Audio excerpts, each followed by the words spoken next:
안녕하세요. 이한세무에게 이마섭 세무사입니다. 기업진단 이것만 알고 하자 5분 특강. 이번 시간은 제5강 기업진단 용어 진단불능에 대해 살펴보도록 하겠습니다.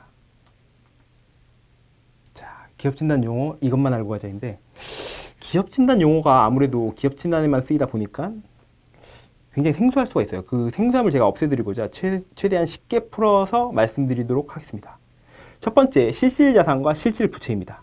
실질이란 영어로는 리얼이고, 리얼이란 우리말로 풀면 진정한이라는 뜻을 담고 있죠. 따라서 실질자산이라 함은 BS상 자산에서 진단 지침에 따른 수정사항과 부실자산을 차감한 진정한 의미의 자산이 실질자산이라고 보시면 되겠습니다. 그리고 실질부채는 무엇이냐? 실질부채는 BS상 부채에서 진단 지침에 따른 수정사항을 반영하고 그리고 부의 부채를 더해서 진정한 의미의 부채가 나오면 실질부채가 되겠습니다. 그리고 3번부터 6번까지는 겸업에 대한 내용인데요. 겸업사업, 겸업자산, 겸업부채, 겸업자본. 이 모든 것은 이제 겸업사업을 잘 아시면 쉽게 풀어가실 수 있습니다. 그럼 겸업사업이란 무엇이냐라면, 겸업사업은 이제 진단 대상이 되는 사업 이외의 사업을 얘기합니다.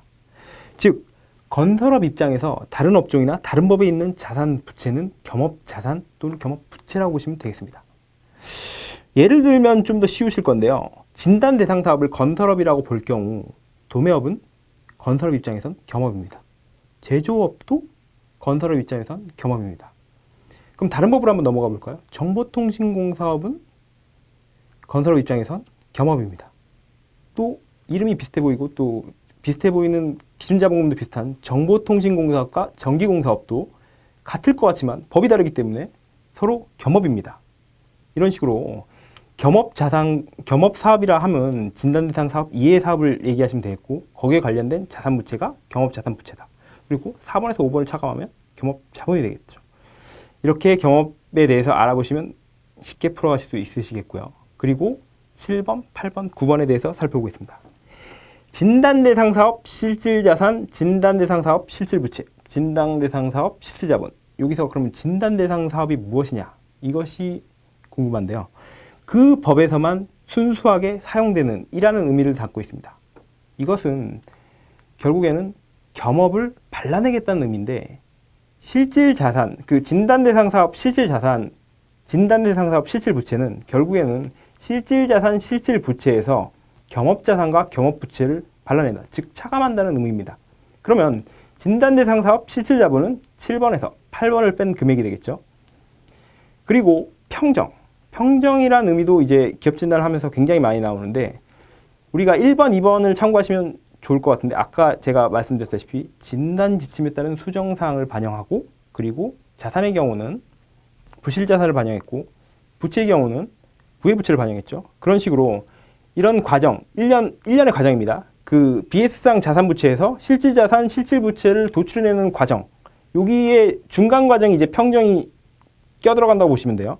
이것이 평정이라고 보시면 되겠고, 그리고 진단기준일은 무엇이냐? 진단기준일은 또 기업진단에 굉장히 중요한 개념이죠. 여기서는 딱 재무제표 결산일이라고만 기억하고 가실게요.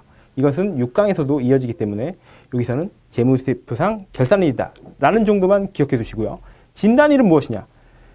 진단을 수행하는 세무사가 진단을 직접 수행한 날짜, 즉 진단보고서 발급일, 진단보고서 작성일이 되겠습니다. 그렇게 파악을 해주시면 좋겠고요. 그 다음 예금평자는 무엇이냐? 13번 예금평자는, 이건 예금 평정 과정에서 나올 건데, 예금 평균 잔액의 30일 동안의 예금 평균 잔액입니다.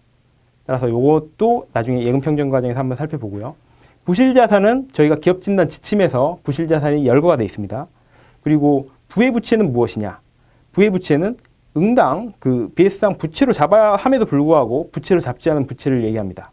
여기서 저희 쪽에서는 이제 기업진단 할 때는 저희가 금융거래 확인서나 토지 건물의 등기부 등본을 통해서 부채를 잡지 않은 뭐 차입금을 잡아내는 그런 경우가 있겠고요. 그래서 부의 부채의 경우 그런 식으로 기억하시면 되겠습니다. 다음으로 진단불능에 대해 살펴볼 건데, 진단불능은 아예 그러니까 통과 여부를 떠나서 아예 진단 자체가 아예 처음부터 안 된다는 것입니다.